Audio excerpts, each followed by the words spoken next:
नमस्कार विद्यार्थी मित्रांनो, स्वागत आहे आपल्या यूट्यूब चॅनलवर ज्याचं नाव BMS मराठी। तर आजच्या व्हिडिओमध्ये आपण प्रमाण हा चॅप्टर पाहणार आहे। आपल्याला कसं आहे, ॲनाटॉमी म्हणजे रचनाशास्त्रामध्ये आपल्याला प्रमाणचं वेटेज 2 मार्क्सला दिलं आहे। 2 मार्क्समध्ये याचे 2 MCQ आपल्याला पेपरमध्ये येतात। आता प्रमाण नेमकं काय आहे चॅप्टरमध्ये जाणून घेऊया। त्यावरती आपल्याला फक्त MCQ असणार आहे आणि यावर आपण ट्रिक बनवलेले की त्यानुसार तुम्हाला 2 MCQ जमून जातील। आता प्रमाणचे मुख्य दोन प्रकार पडतात, अंगुली प्रमाण आणि अंजली प्रमाण। आता अंगुली प्रमाण म्हणजे काय, जे बोटाच्या कांडा इतकं आपलं जे माप असतं त्याला अंगुली प्रमाण म्हटलंय। आणि अंजली प्रमाण म्हणजे काय, जी आपली एक ओंजळ असती तिचं जेवढं माप इतकं असतं प्रमाण, त्याला काय म्हटलंय, अंजली प्रमाण। आता अंगुली प्रमाण मध्ये काय सांगितलंय, आता शरीराच्या लांबीचं वर्णन आलेलं आहे। आचार्य चरक काय सांगतात की शरीराची जी लांबी आहे ती 84 अंगुली। आचार्य सुश्रुत काय सांगतात 120 अंगुली। हे MCQ महत्वाचं आहे की चरक किती सांगतात, 84 अंगुली। त्यानंतर सुश्रुत काय सांगतात 120 अंगुली। तसं वाघभट यांनी किती सांगितलंय की 3.5 हस्त म्हणजे 1/2 हस्त म्हणजे 3.5 हस्त म्हणजे हाताचे एवढं प्रमाण इतकं की शरीराची लांबी सांगितली। तसंच जर अंजली प्रमाणमध्ये पाहायला गेलं तर काय सांगितलं, द्रवरूप भाव पदार्थ रस रक्त आदी मोजण्यासाठी जे द्रवरूप पदार्थ असतात म्हणजे रस रक्त आदी त्यांना काय करतं मोजण्यासाठी, म्हणजे आपण ओंजळीमध्ये मोजण्यासाठी अशा प्रकारे। आता एक अंजली म्हणजे किती, 16 तोळे। हे महत्त्वाचं MCQ विचारला जाऊ शकतो की एक अंजली म्हणजे किती, 16 तोळे।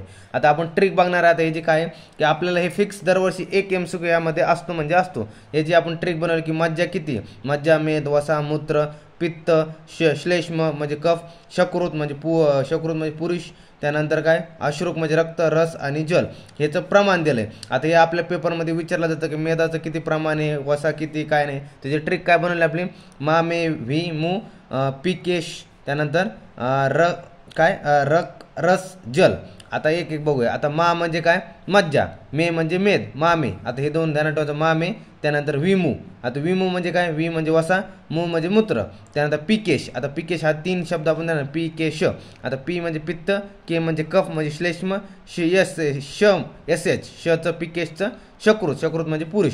त्यानंतर काय रक रस जल, आता रक म्हणजे काय अश्रुक रक्त, त्यानंतर रस आणि जल म्हणजे जल। आता एक एक ध्यानात ठेवायचं, मा मे विमू पिकेश रक रस जल। आता मा म्हणजे काय की सिक्वेन्समध्ये ध्यानात ठेवलं की एक एक लिहून राहिलं, 1 2 3 4 5 6 7 8 9 10। आता मज्जा किती, एक अंजलीप्रमाणे, मेदचं 2, त्या वसा 3, मूत्र 4, पित्त 5, श्लेष्म 6, त्यानंतर शकृत म्हणजे पुरुष 7, अश्रुक म्हणजे रक्त 8, रस 9, जल 10 अशा प्रकारे। आणि अष्टांग हृदय स्थानमध्ये याचा उल्लेख आहे। आता काय दिलंय, आता हे खूप महत्त्वाचं, ह्यामध्ये खाली MCQ आपल्याला पाहायला मिळू शकतं की शुक्र मस्तिष्क आणि ओज हे अर्धा अंजली इतकं प्रमाणात असतं। तसं रज जे असतं ते काय सांगितलं, 4 अंजली प्रमाणात असतं। जे स्तन्य असतं ते 2 अंजली इतकं असतं। तसंच काय आयुर्वेदमध्ये काय सांगितलंय, जे कलिंग माने आणि मागध माने यामध्ये अंजलीचा जे मागध माने त्याला अंजलीचा उल्लेख केला आहे शरंगधरानुसार। आता पर्यायामध्ये काय दिलेलं आहे, जे प्रमाणाचे कुडव अर्धव शरावक त्यानंतर अष्टमान अशा प्रकारे हा पूर्ण प्रकारे आपण हा चॅप्टर पाहिलेला आहे। आणि यावरती फक्त 2च MCQ येतात। धन्यवाद।